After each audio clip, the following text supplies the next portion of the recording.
ሰበር ዜና የትግራይ ሰራዊት ቲዲኤፍ ከመሸ ጨካኝ አቋሙን ይፋ አደረገ። የሰራዊቱ አባላት ዛሬ ማምሻውን በድምጸ ወያኔ ቴሌቪዥን ባሰራጩት የቪዲዮ መግለጫ ወልቃይትና ጠለምትን ለመቆጣጠር ሙሉ ዝግጅት ጨርሰናል፣ በቅርቡ ሁመራ ላይ እንገናኝ የሚል የጦርነት ክተት አዋጅ በይፋ አሰምተዋል። ይህም በወልቃይት ያለውን ወታደራዊ ትኩሳት እንዲጨምር አድርጎታል። በሌላ በኩል እነ ኮሎኔል ደመቀ በአካባቢው ከተሰማሩ የተከዜ ዘብ ታጣቂዎችና የአካባቢው ሚሊሻዎች ጋር እየተነጋገሩ እንደሚገኝ የተሰማ ሲሆን ለታጣቂዎቹም በተጠንቀቅ እንዲቆሙ አዘዋል። በወልቃይት ከመቼውም ጊዜ በላይ ትኩሳቱ ጨምሯል። በዝርዝር ትሰሙታላችሁ። በባህር ዳር ጣና ሐይቅ አስደንጋጭ አደጋ ተከሰተ። አደጋውን ተከትሎ በርካታ ሰዎች ሕይወታቸውን አጥተዋል። ቆስለው ሆስፒታል የገቡ እንዳሉም የተነገረ ሲሆን ከመሸ አደጋውን በተመለከተ የሀዘን መግለጫ ተሰራጭቷል። በመረጃችን ይዘነዋል። ኢትዮጵያ የጋዝና የድፍድፍ ነዳጅ ምርቷን በጅቡቲ በኩል ለዓለም ገበያ ለማቅረብ እንዲሁም የተጣራ የነዳጅ ዘይት ከጅቡቲ ወደ ኢትዮጵያ በቧንቧ ለማጓጓዝ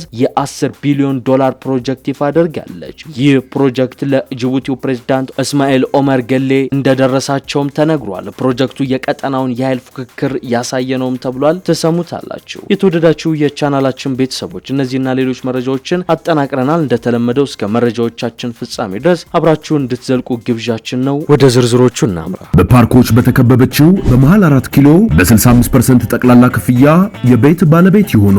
ሜሪት ፕሮፐርቲስ ከባለ 1 እስከ ባለ 3 መኝታ አፓርትመንቶች ላይ የ35% ታላቅ ቅናሽ አድርጎ ባለ 1 መኝታ በ3.9 ሚሊዮን ብር አጠቃላይ ክፍያ፣ ባለ 2 መኝታ በ7.7 ሚሊዮን ብር አጠቃላይ ክፍያ፣ ባለ 3 መኝታ በ10.5 ሚሊዮን ብር አጠቃላይ ክፍያ አቀርቦሎታል። ልብ ይበሉ፣ የታላቅ ዕድል የሚቆየው ለ15 የተመረጡ ቤቶች ብቻ ነው። እንዲሁም ለንግድ ሱቅ ፈላጊዎች በሙሉ በመሃል መርካቶ ተክለ ሃይማኖት ከ440 ሺህ ብር ቅድመ ክፍያ ጀምሮ የንግድ ሱቆችን ከ11 እስከ 32 ካሬ በኔት ኤሪያ ብቻ በሽያጭ ላይ እንገኛለን። ታዲያ ይህ ዕድል ሳያመልጦት ከታች ባለው ስልክ ይደውሉ።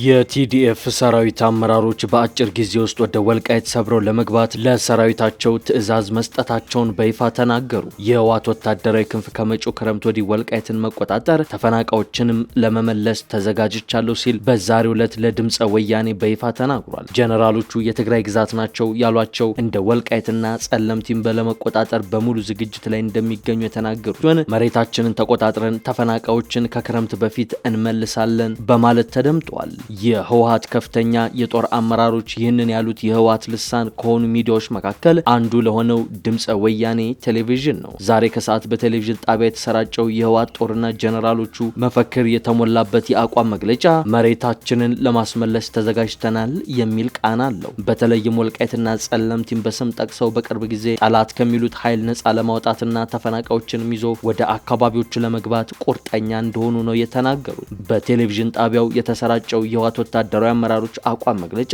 በጠላት ኃይል ተይዟል የሚሉትን መሬት ነጻ እንደሚያወጡ እርግጠኛ መሆናቸውን ተናግሯል። ወልቃይትና ጠለምትን ነጻ አውጥተን በሀገር ውስጥና በሱዳን የሚገኘውን ተፈናቃይ እንደሚመልሱ በእርግጠኝነት የተናገሩ ሲሆን ከዚህ በኋላ የተራዘመ ጊዜ አንወስድም ሲሉም ተደምጧል። የህወሓት ወታደራዊ ክንፍ የትግራይ መሬቶችን ነጻ አወጣለው ያሉት ደብረጽዮን ገብረ ሚካኤል ስልጣን ከተቆጣጠሩ በኋላ ለመጀመሪያ ጊዜ ባሰሙት የአቋም መግለጫ ነው። ጀነራል ታደሰን አስወግደው ስልጣን የተቆጣጠሩት የህወሓት አመራሮች የግዛት ማስመለስ ጦርነት ዝግጅት እያደረጉ ስለመሆኑ ይነገራል። ለሰላም ብዬ ድፍን 5 ዓመት ታግሻለሁ የሚለው አንድ የትግራይ ሰራዊት አመራር ከዚህ በኋላ መሬት ለማስመለስና ተፈናቃዮችን ወደ ቀያቸው ለማስገባት ወደ ኋላ አልልም ሲልም ተደምጧል። ለዚህም ከመቼውም ጊዜ በላይ ዝግጅት ማድረጉንና ባልተራዘመ ጊዜ ተፈናቃዮችን ይዞ ወደ ወልቃይትና ጠለምት ለመግባት እንደሚንቀሳቀስም ይፋ አድርጓል። የዛሬው የወታደራዊ ክንፉ የአቋም መግለጫ ህወሓት ወልቃይትና ጠለምትን እንደ ራያ በኃይል ለመቆጣጠር ቆርጦ መነሳቱን የሚያረጋግጥ ሆኗል። ከ2 ዓመት ገደማ በፊት በጌታቸው ረዳ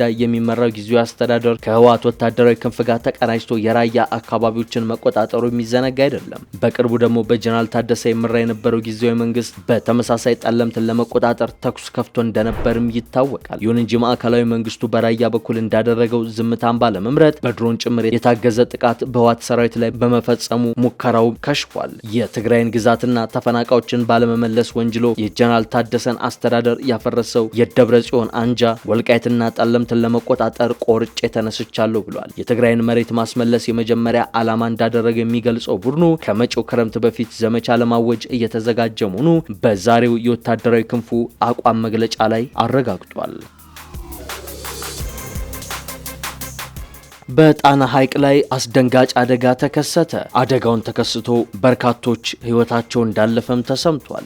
የቅድስት ክርስቶስ ሳምራ ዓመታዊ በዓል ለማክበር የሚጓዙ ተሳፋሪዎችን በባህር ዳር ጣና ሐይቅ ጭና የነበረች ጀልባ በደረሰባት የመስጠም አደጋ የበርካቶች ሕይወት አልፏል የሚሉ መረጃዎች ከስፍራው ወጥተዋል። የባህር ዳር ፈለገ ገነት ቅዱስ ጊዮርጊስ ካቴድራል ሰንበት ትምህርት ቤት በበኩሉ ቁጥራቸው በውል ያልታወቀ የብዙ ሰዎች ሕይወት አልፏል ሲል ገልጿል። የጣና ሐይቅ ጀልባ ባለንብረቶች ማህበር የሰጠመው ጀልባ በማህበሩ የሚተዳደር እንዳልሆነ ገልጾ ጀልባ ግን ሰጥሟል ብሏል። የማህበሩ መሪ አቶ ቻላቸው ጌትነት በሐይቁ ጀልባዎች በሶስት ጎራ ተከፋፍለው እንደሚንቀሳቀሱ ገልጸው አንደኛ የኛ የሆኑት የቱሪስት አገልግሎት ሰጪ፣ ሁለተኛ የአሳ አስጋሪዎች፣ ሶስተኛ ዕቃ ጭነት ጀልባዎች ናቸው። ከእነዚህ ውስጥ ወደ በዓል ንግስ ብዙ ጀልባዎች ሄደው ነበር ሲሉ ተናግሯል። ከሄዱት ውስጥ የሰጠመው ጀልባ በልዩ ስሙ የአሳ ጀልባ የሚባለው ነው። በጣም ያረጀና የደከመ ነው። ሰዎችን ጭኖ ነበር ሲሉ ተናግሯል። ብዙዎች ሞተዋል ተብሎ እየተነገረ መሆኑን የገለጹት አቶ ቻላቸው ነገር ግን ማን ሞተ፣ የት ቀበሌ የሚለውን እስካሁን አልሰማውም። የባለኝ መረጃ አንድ ሰው ግንባሩ ላይ ተሰንጥቆ መጎዳቱን የሰማሁት፣ ነገር ግን ብዙዎች ሞተዋል ብለዋል። መንስኤውን በተመለከተ ያላቸውን መረጃ ሲያስረዱ ጀልባዎቹ ጋር እርስ በርሳቸውን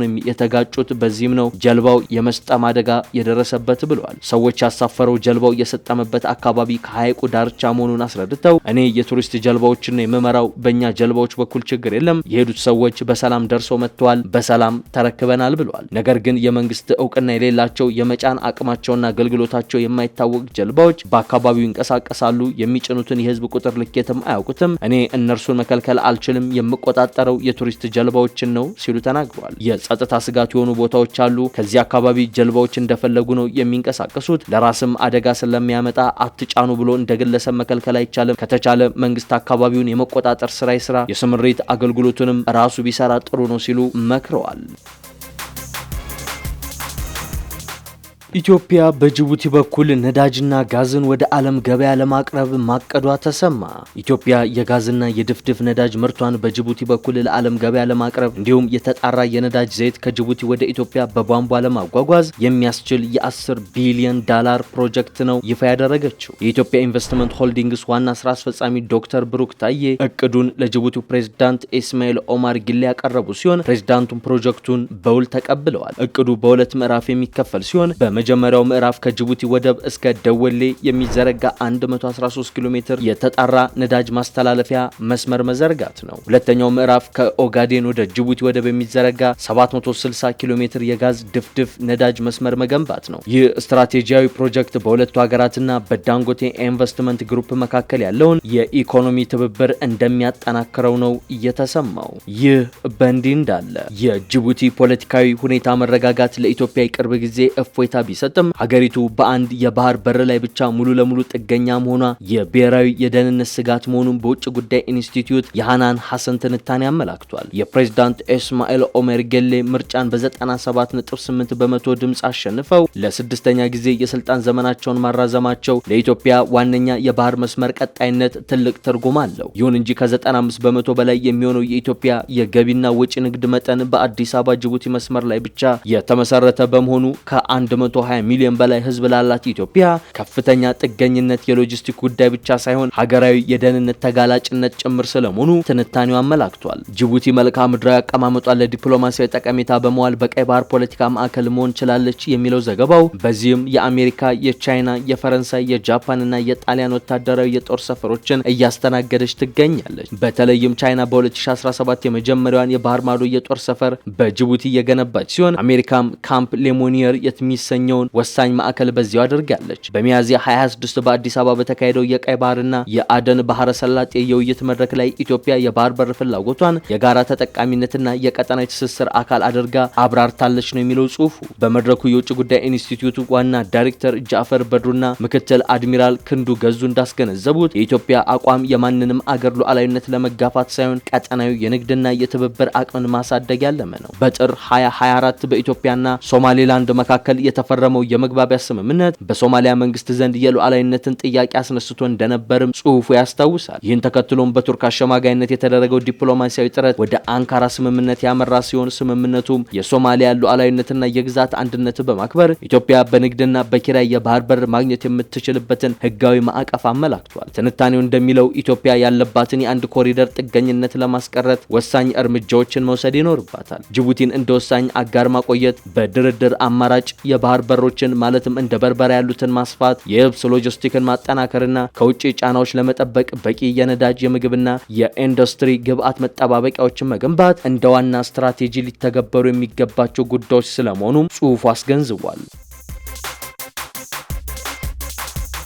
በመጨረሻም በራውል ካስትሮ ጉዳይ ቻይና አሜሪካን አሳሰበች። አሜሪካ ኩባን ማስፈራራት እንዲሁም ጫና ለማሳደር መሞከር ታቁም ስትል ነው ያሳሰበችው። የአሜሪካ ፍርድ ቤት የ94 ዓመቱ የቀድሞ የኩባ ፕሬዝዳንት ራውል ካስትሮ ላይ ክስ መመስረቱን ተከትሎ ነው ቻይና ይህም ማሳሰቢያ የሰጠችው። ከ30 ዓመት በፊት በኩባና በፍሎሪዳ መካከል ተመተው ከወደቁ ሁለት አውሮፕላኖች ጋር በተያያዘ የቀድሞ የኩባ መሪ ላይ የተመሰረተው ክስ የአሜሪካ ዜጎችን ለመግደል ማሴርና ሌሎችንም ያዘ። 4 ሰዎች የሞቱበት ክስተት የሁለቱን ሀገራት ዲፕሎማሲያዊ ግንኙነትን ማሻክሮታል። አሜሪካው ፕሬዝዳንት ዶናልድ ትራምፕ የኩባን ኮሚኒስት መንግስት መገርሰስ እንደሚፈልጉም ሲናገሩ ሰምተናቸዋል። የቻይና የውጭ ጉዳይ ሚኒስቴር ቃል አቀባይ ጋኦ ጂያንጉን አሜሪካ በየአጋጣሚው ኩባን ማስፈራራቷን ማቆም አለባት ሲሉ አስጠንቅቀዋል። ቻይና በጽኑ ኩባን ትደግፋለች፣ በውጭ ኃይሎች በማንኛውም አውድ ኩባ ላይ የሚደርስ ጫናን ቤጂንግ ትቃወማለች ሲሉ የተናገሩት ቃል አቀባዩ አሜሪካ ማዕቀብና የህግ መዋቅርን በመጠቀም ኩባን ማስፈራራትና ጫና ማሳደር ማቆም አለባት ሲሉ አክለዋል። የኩባን ሉዓላዊነትና ክብር ቻይና እንደምትደግፍ እንዲሁም የውጭ ኃይሎችን ጣልቃ ገብነት እንደምትቃወምም ነው ይፋ ያደረገችው። ረቡዕ ዕለት ይፋ የተደረገው ክስ ካስትሮና ሌሎች 5 ሰዎች ንብረትነቱ ብራዘርስ ቱ ዘ ሬስኪው የተባለው የኩባ አሜሪካውያን ቡድን የሆነ አውሮፕላን መተው ጥለዋል ይላል። በዚህም 3 አሜሪካውያንን ጨምሮ የ4 ሰዎችን ህይወት ቀጥፏል በማለትም ይወነጅላል። በወቅቱ የሀገሪቱ የጦር አዛዥ መሪ የነበሩት የአሁኑ የ94 ዓመት አዛውንት ራውል ካስትሮ የአውሮፕላኖቹን መከስከስ ተከትሎ ዓለም አቀፍ ውግዘትን ጭምር አስተናግደው ነበር። የኩባው ፕሬዝዳንት ሚጌል ዲያዝ ካኔል አሜሪካ በአገሪቱ ኮሚኒስት መንግስት ላይ የምታሳድረውን ጫና እየጨመረች ባለችበት በዚህ ወቅት የቀረበውን ይህንን ክስ ምንም አይነት ህጋዊ መሰረት የሌለው ፖለቲካዊ እርምጃ በማለት ነው የጠሩት። የተወደዳችሁ የአንድ አፍታ ሚዲያ ቤተሰቦች ለምሽት የያዝናቸው መረጃዎቻችን እነዚህን ይመስሉ ነበር። አብራችሁን ስለዘለቃችሁ እናመሰግናለን። መልካም ምሽት።